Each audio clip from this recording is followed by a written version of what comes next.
جن لوگوں نے کفر کیا ان سے پکار کر کہہ دیا جائے گا کہ جب تم دنیا میں ایمان کی طرف بلائے جاتے تھے اور مانتے نہیں تھے تو اللہ اس سے کہیں زیادہ بیزار ہوتا تھا جس قدر تم اپنے آپ سے بیزار ہو رہے ہو۔ وہ کہیں گے کہ اے ہمارے پروردگار، تو نے ہم کو 2 دفعہ بے جان کیا اور 2 دفعہ جان بخشی، ہم کو اپنے گناہوں کا اقرار ہے، تو کیا نکلنے کی کوئی سبیل ہے؟ یہ اس لیے کہ جب تنہا اللہ کو پکارا جاتا تھا تو تم انکار کر دیتے تھے، اور اگر اس کے ساتھ شریک مقرر کیا جاتا تھا تو مان لیتے تھے۔ سو حکم تو اللہ ہی کا ہے جو بلند و بالا ہے، بڑا ہے۔ وہی تو ہے جو تم کو اپنی نشانیاں دکھاتا ہے اور تم پر آسمان سے رزق اتارتا ہے، اور نصیحت تو وہی حاصل کرتا ہے جو اس کی طرف رجوع کرتا ہے۔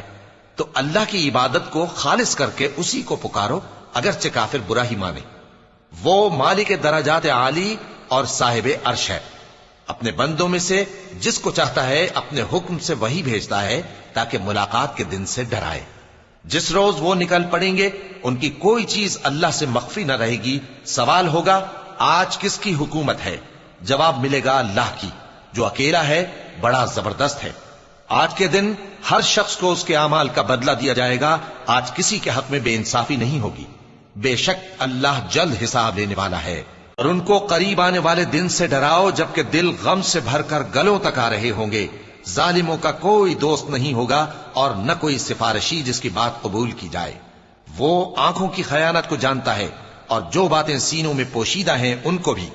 اور اللہ سچائی کے ساتھ فیصلہ فرماتا ہے، اور جن کو یہ لوگ پکارتے ہیں وہ کچھ بھی فیصلہ نہیں کر سکتے۔ بے شک اللہ سننے والا ہے، دیکھنے والا ہے۔ کیا انہوں نے زمین میں سیر نہیں کی تاکہ دیکھ لیتے کہ جو لوگ ان سے پہلے تھے ان کا انجام کیسا ہوا؟ وہ ان سے زور اور زمین میں نشانات بنانے کے لحاظ سے کہیں بڑھ کر تھے، تو اللہ نے ان کو ان کے گناہوں کے سبب پکڑ لیا اور ان کو اللہ کے عذاب سے کوئی بھی بچانے والا نہ تھا۔ یہ اس لیے کہ ان کے پاس پیغمبر کھلی دلیلیں لاتے تھے تو وہ کفر کرتے تھے، سو اللہ نے ان کو پکڑ لیا۔